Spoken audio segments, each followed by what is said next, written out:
শ্রী শ্রী চৈতন্য চন্দ্রামৃতম।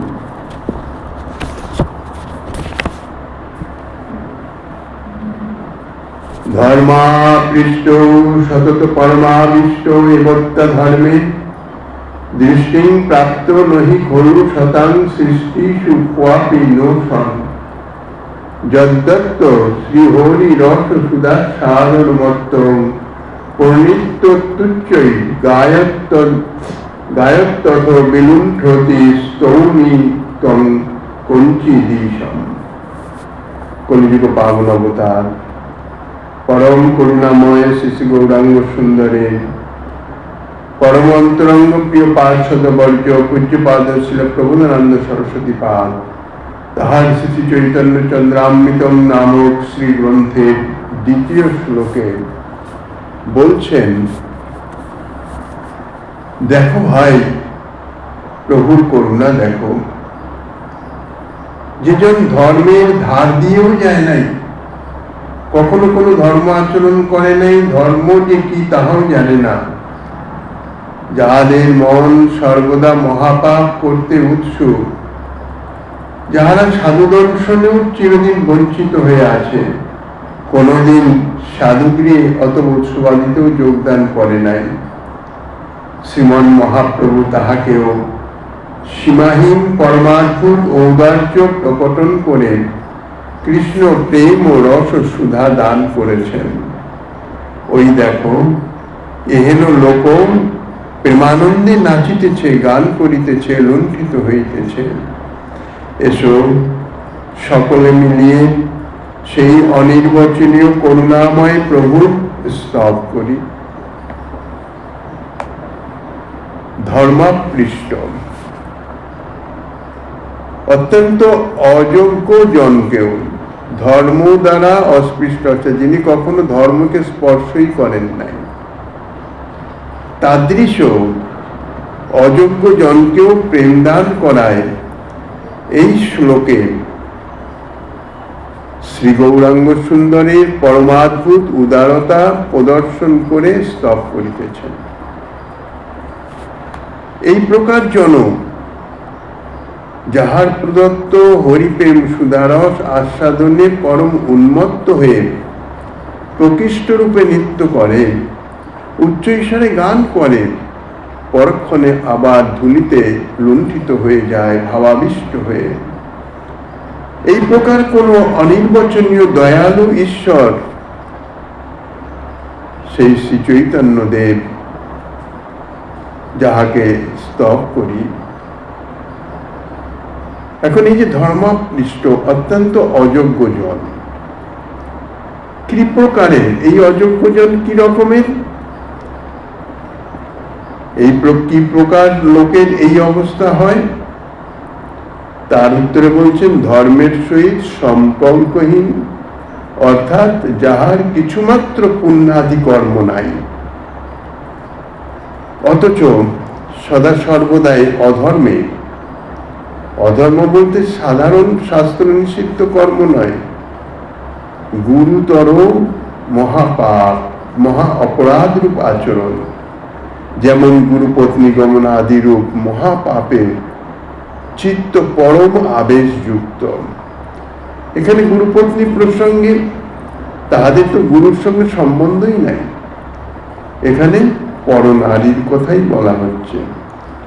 পরনারীর প্রতি তাহাদের গন্ধ দৃষ্টি, অর্থাৎ খারাপ দৃষ্টি, খারাপ মনোভাব, আর তাহাদের নিজের দেহেন্দ্রিয়াদি সুখভোগের নিমিত্ত পরপীড়া তাহা নিরন্তর চলিতেছে ইত্যাদি যে মহাপাপ, তাহাতে যাহাদের চিত্ত সদা সর্বদা আবেশযুক্ত, অর্থাৎ আসক্ত পরায়ণ, এগুলি যে পাপ, এ সম্বন্ধেও তাহাদের কোন রকমের বোধ নাই, জ্ঞান নাই, নিরন্তর মহাপাপে আবিষ্ট হয়ে থাকায় যাহাদের কোনো প্রায়শ্চিত্ত নাই। কারণ এতাদৃশ মহাপাপের কোনো প্রায়শ্চিত্ত নিরন্তর যদি হতে থাকে, কয়টা অপরাধের প্রায়শ্চিত্ত করবে? এই প্রকারের ব্যক্তি এখন যদি বলা যায় তাহাদের প্রায়শ্চিত্ত না থাকুক, যদি তাহাদের সাধু দর্শন হয়ে যায়, তাহলেও তো তাহারা পবিত্র হতে পারে। কেননা শাস্ত্রে তো বলাই আছে, সাধুর দর্শনে যায় মনের ময়লা। মনের ময়লাটা কি? সেটা হচ্ছে ভোগাসক্তি, দেহেন্দ্রিয় ইত্যাদির ভোগাসক্তি। তাই শাস্ত্রসম্মত হোক আর অশাস্ত্রীয় হোক, যেন তেন প্রকারণে নিজের দেহেন্দ্রিয়ের ভোগ চরিতার্থ করা, এই হচ্ছে মনের ময়লা। তা সাধু দর্শনের তো তাদৃশ মহিমা আছে। সাধু দর্শনের মাধ্যমে তো তাহাদের চিত্ত পবিত্র হতে পারে, কারণ দর্শনের দ্বারাই সাধুগণ পবিত্র করে থাকেন। শাস্ত্রে ইহাই উক্ত আছে। তার উত্তরে বলা যায়, তাহারা এমনই মহাপাপগ্রস্ত যে কখনো সাধুগণ তাহাদের দৃষ্টিপথে পতিত হয় না। অর্থাৎ যেখানে সাধুগণ থাকেন বা সাধুগণ চলাচল করেন, তাহাদের দিকে দৃষ্টি যায় না। দ্বিতীয়ত, যদি কখনো সাধু দর্শন হয়েও যায়, তাহাদের সাধু বলে তাহারা জানেনও না, মানেনও না। দৃষ্টান্ত স্বরূপ বলা যায়, দেবর্ষি নারদ, দেবতাদের ঋষি, ভক্তাগ্র শিরোমণি, তিনি যাকেই কৃপা করেন, অর্থাৎ যিনি তাহার দর্শন প্রাপ্ত হন, তিনি ভগবত পাদপদ্ম প্রাপ্ত হয়ে যান। তার চিত্তের ভোগাবেশের সমস্ত কিছু দূরীভূত হয়ে যায়। সেই দেবর্ষি দেবতাদের সভায় নিরন্তর যাতায়াত করেন। দেবর্ষির দর্শনে বা দেবর্ষির সঙ্গে বার্তা আলাপনে দেবতাদের চিত্তের তো পরিবর্তন হয় না, তাহাদের ভোগাসক্তি তো দূরীভূত হয় না। তাহলে এখানে সাধু দর্শনের মহিমা ক্ষুণ্ণ হয়ে যায় নাকি? সাধু দর্শনের মহিমা ঠিকই আছে, কিন্তু সাধুকে সাধু বললে মানবে, তবে তো সাধু দর্শন। দেবতারা মনে করে এ তো আমাদের মতনই একজন দেবতা, আমরাও যখন ইতস্তত ভ্রমণ করতে পারি, এও তাই করে, আর অতিরিক্তর মধ্যে এ বিনা নিয়ে দিন রাত্রি কীর্তন করে। কাজে সাধু বলে দেবতাদের চিত্তে যে শ্রদ্ধা, সেইটি নেয়। তো সেই রকম সাধু দর্শন করে তাকে যদি সাধু বলে চিত্তে না গ্রহিত হয়, তাহলে সাধু দর্শনের যে মহিমা, যে ফল, তাহাও তাহার চিত্তকে স্পর্শ করতে পারে না। যদি বলো সাধু সৃষ্ট স্থানাদিতে গমন করলেও তাহাদের পাপাদি নষ্ট হতে পারে, তার উত্তরে বলিতেছেন, অর্থাৎ যেখানে সাধুগণ অবস্থান করেন, ভগবত উৎসবাদি করেন, শ্রবণ কীর্তন ইত্যাদি করেন, ভগবত কথা করেন, সেই সমস্ত স্থানে গেলেও ভগবত কথা শ্রবণে ইত্যাদির মাধ্যমেও তো তাহাদের চিত্তের পাপ নষ্ট হতে পারে। তার উত্তরে বলছেন, তাহারা কখনো সজ্জন্যচিত স্থানাদিতে গমন করে না। কাকের একটি চক্ষু গোলক যেমন দুইটি চক্ষুতেই সমভাবে কার্য করে, সেইরূপ সাধুদিগের এই পথটি উভয়স্থলেই সম্বন্ধযুক্ত জানতে হবে। ওকারান্ত নো শব্দ নিষেধার্থে প্রযুক্ত হয়। এইরূপ মহাপাপী জন, যাহার কৃপাদত্ত শ্রীহরি প্রেমরস সুধা আস্বাদন করে প্রমত্তের ন্যায় নৃত্য করে থাকেন। শ্রী হরিপদে, এখানে শ্রী শব্দে পরম শোভারূপা, অর্থাৎ পরমালক্ষ্মীর উপর শ্রী রাধিকাকে বুঝতে হবে।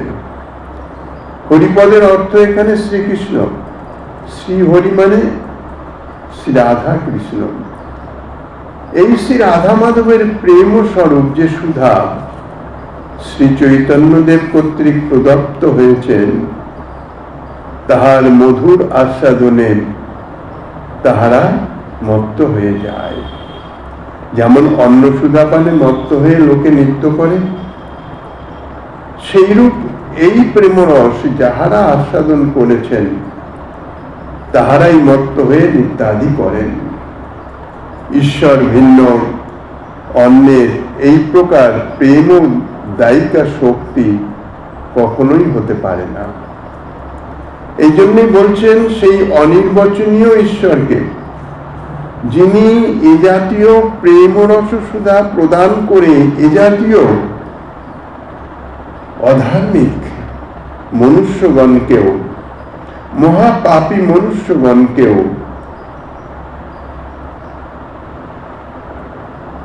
তাহারা অর্থাৎ সেই প্রেমরস সুধায় নৃত্য করেন। সেই অনির্বচনীয় ঈশ্বর তাঁর স্তব করি। অর্থাৎ অতিশয় অধর্মে আসক্ত, ধর্ম বর্জিত, হরি সম্বন্ধ লেশ শূন্য জন, যাহার প্রদত্ত হরিপ্রেমের আস্বাদনে মত্ত হয়ে যায়, সেই গৌর হরিকে স্তব করি।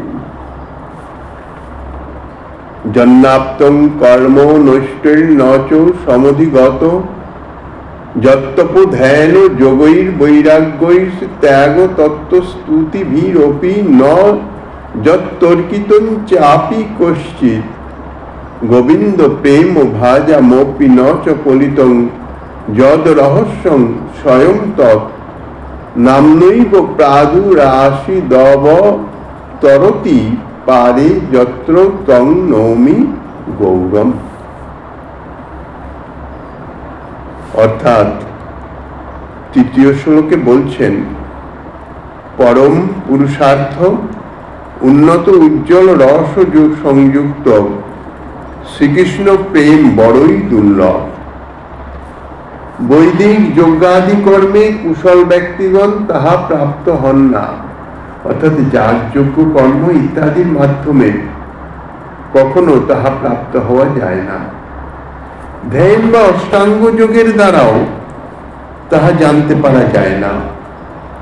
বৈরাগ্য কর্মফল ত্যাগ, ভগবত তত্ত্বজ্ঞান অথবা শ্রী ভগবানের স্তবাদি দ্বারাও তাহা জানবার নয়।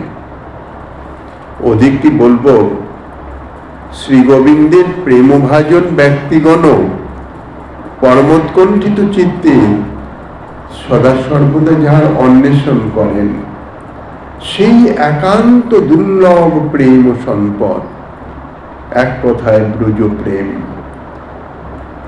যে পরতত্ত্ব শ্রী গৌরাঙ্গ দেবের আবির্ভাবের সঙ্গে সঙ্গেই হরিনাম গ্রহণ মাত্রেই প্রাদুর্ভূত হয়েছিলেন।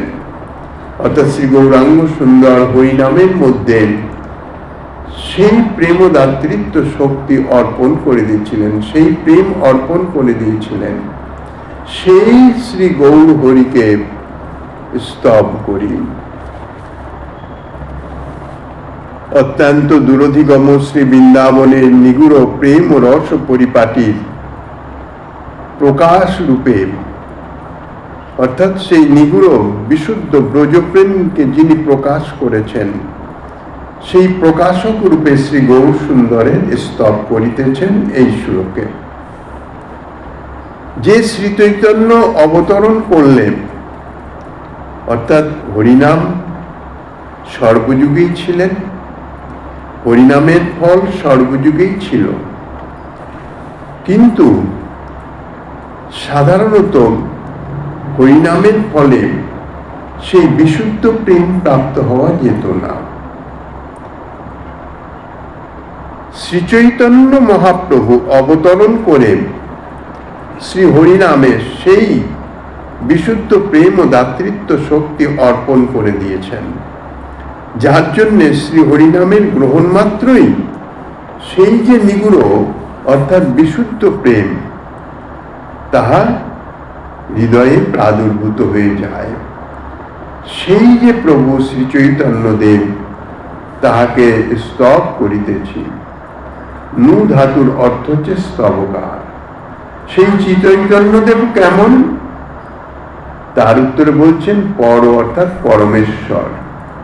আর সেই যে প্রেম, যে প্রেম হরিনাম গ্রহণ মাত্রই স্বপ্রকাশ তত্ত্ব প্রকটিত হয়ে যান, সেই প্রেম কিরকম?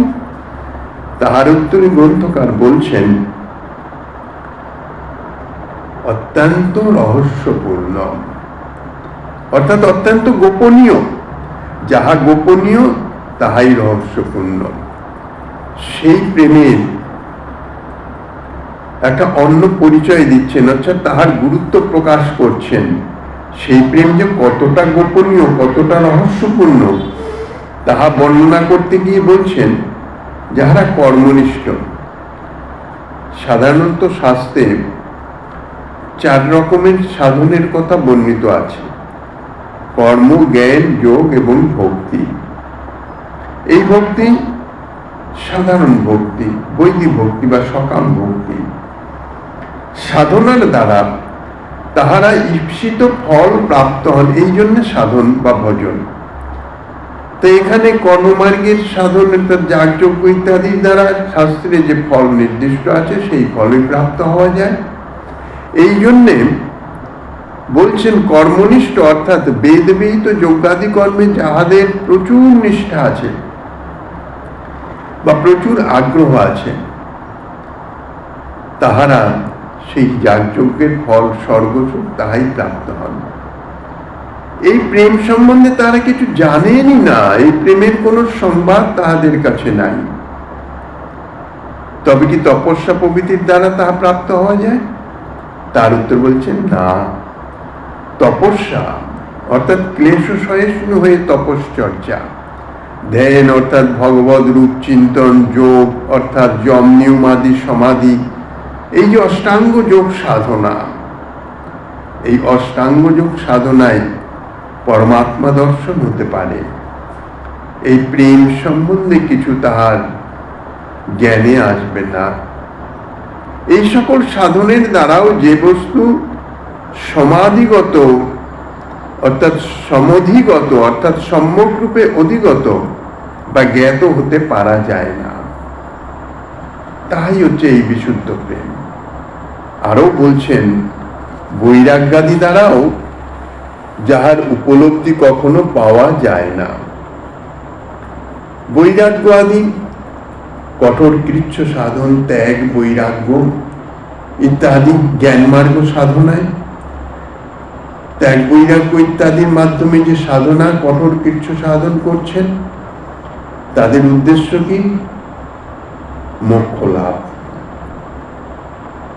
পরম ব্রহ্মের সঙ্গে লীন হয়ে যাওয়া, ব্রহ্মানন্দ অনুভব। তার দ্বারাও তাকে উপলব্ধি করা যায় না। আরেকটি বৈরাগ্য আছে যাকে বলা হয় যুক্ত বৈরাগ্য। যুক্ত বৈরাগ্য কিরকম? শাস্ত্রে বলা হয়েছে অনাসক্তভাবে যথাযোগ্য বিষয় উপভোগ পূর্বক শ্রীকৃষ্ণের সহিত সম্বন্ধের জন্য আকুল আগ্রহী, তাই হচ্ছে যুক্ত বৈরাগ্য। একটি শুষ্ক বৈরাগ্য যাহা জ্ঞান সাধকগণ সাধন করেন, আরেকটি যুক্ত বৈরাগ্য তাহা ভক্তি সাধন পর ভক্তগণ সেই যুক্ত বৈরাগ্যে অবস্থিত। অর্থাৎ তাহারা যথাযোগ্য যেটুকু প্রয়োজন সেটুকু বিষয় তাহারা ভোগ করেন, কিন্তু মুখ্যত অনাসক্ত ভাবে। যদি কেউ বিরাগ শব্দের যৌগিক অর্থ গ্রহণ করে রাগমাত্রহীন শুষ্ক বৈরাগ্যের প্রতীতি করাইতে চাহেন, তাহাদিগকে নিরস্ত করবার জন্যই পক্ষান্তরে যৌগিকার্থের দ্বারাও স্বাভিমত সিদ্ধান্ত গ্রহণ করিতেছেন। বিশিষ্ট অর্থাৎ অপ্রাকৃত অনুপম রূপ গুণ ও মাধুর্যে মণ্ডিত বিগ্রহ শ্রী ভগবানই যে রাগ অর্থাৎ অনুরাগ, প্রণয়, প্রীতি, ভালোবাসা, প্রকৃত ভালোবাসা, জাগতিক ভালোবাসার মতন নয়। অর্থাৎ কিছু প্রাপ্তির জন্যে তিনি আমার মঙ্গল করবেন, সেই জন্যেই আমি তার ভজন করি, সাধনা করি, তাহা নয়।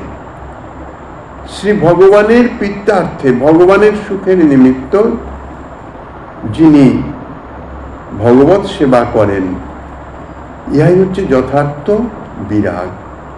ভগবানের রাগ অর্থাৎ প্রকৃষ্ট প্রণয় বিরাগ শব্দের ভক্তিশাস্ত্র সম্মত যৌগিকার্থ। তাহার ভাবই হইতেছে বৈরাগ্য, অর্থাৎ সকল কিছু ত্যাগ করে ভগবত ভজন মাত্রেই যে ইচ্ছা ধাবিত হয় তাহাকে বলে বৈরাগ্য। এখানে বলছেন কর্মী থেকে বৈরাগী পর্যন্ত সমস্ত সাধকগণের দ্বারাও যাহা কখনো লভ্য নয়।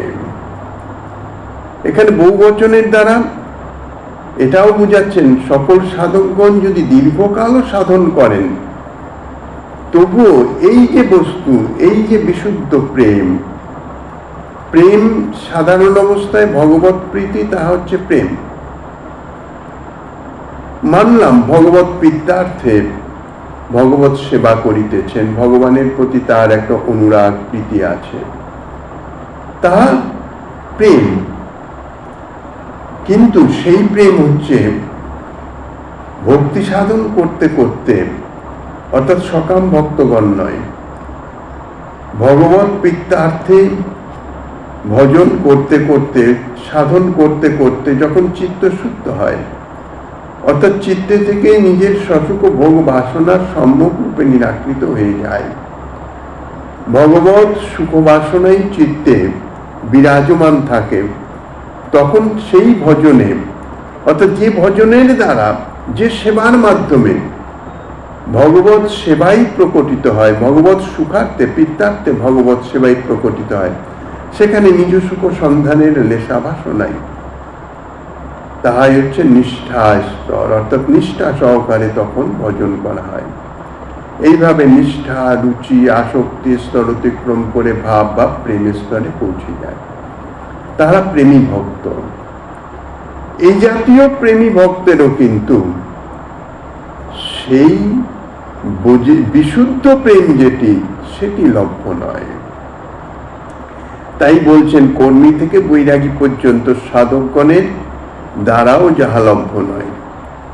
এখানে যাহারা দীর্ঘকাল সাধনেও তাহাদের এই অলভ্যতা তাহা প্রকাশ করিতেছেন, ত্যাগীগণও তাহা পান না। এখানে ত্যাগ শব্দে কর্মবাসনা ত্যাগ বুঝাচ্ছে। ইহার দ্বারাও যাহারা কর্মবাসনা পর্যন্ত ত্যাগ করে ভজনা করেন, অর্থাৎ নিজের সুখ বাসনা ত্যাগ করে ভজনা করেন, তাহাদের ভজনটা শুদ্ধ ঠিকই, কিন্তু তত্ত্ব অর্থাৎ ভগবত জ্ঞান, স্তুতি অর্থাৎ ভগবত বিষয়ক স্তব পাঠাদি, এই সকল সাধনেও যাহা পাওয়া যায় না। অন্য কোন দুর্লভ ভক্ত শ্রেষ্ঠের দ্বারাও যাহা লব্ধ হয় নাই। দুর্লভ সন্ত অর্থাৎ সিদ্ধ সন্ত, তাহাদের দ্বারাও যাহা প্রাপ্ত হয় নাই। অধিক কি বলবো, শ্রী গোবিন্দের প্রেম ভজন ব্যক্তিগণ যাহার সন্ধান পান নাই। এই প্রকার ব্রজপ্রেম রূপ বস্তু যিনি নাম কীর্তন দ্বারাই আবির্ভূত করেছিলেন, এই জন্যই বলা হয় তানাকে সংকীর্তন পিতা। আর ইতিপূর্বে বলা হয়েছেন যে সংকীর্তন যজ্ঞেই তার আরাধনা, অর্থাৎ নাম সংকীর্তনের মাধ্যমে সেই বিশুদ্ধ প্রেম তাহা আবির্ভূত করিয়েছিলেন। সেই শ্রী গৌরাঙ্গ দেবকে স্তব করি। অর্থাৎ জগতের কোনো বিশিষ্ট সাধনের দ্বারা যাহা কখনো পাওয়া যায় নাই, পাওয়া যায় না, সেই প্রেম যিনি প্রকট হয়ে ব্যক্ত করেছিলেন, সেই পরম ঈশ্বর শ্রী গৌরাঙ্গ সুন্দরকে স্তব করি। পরবর্তী আস্বাদনে শ্রীমন মহাপ্রভু গিরিধারীলালের কৃপা হলেন। আগামী দিন আস্বাদন